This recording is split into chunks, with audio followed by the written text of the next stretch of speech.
ឡងរត់ណាយថ្លៃហើយហាវត្តតងកាកន្លងរត់ណាយថ្លៃហើយហាវត្តតងកា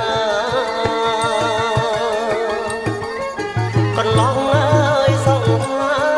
បាញ់ចាញ់សំរងកន្លងអើយសង្ហាបាញ់ចាញ់សំរងមើលវងអើយឡើងចុងបងពួតភូមិរីអើ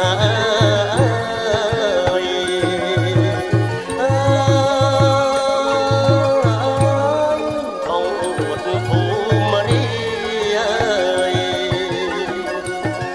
ស្លាប់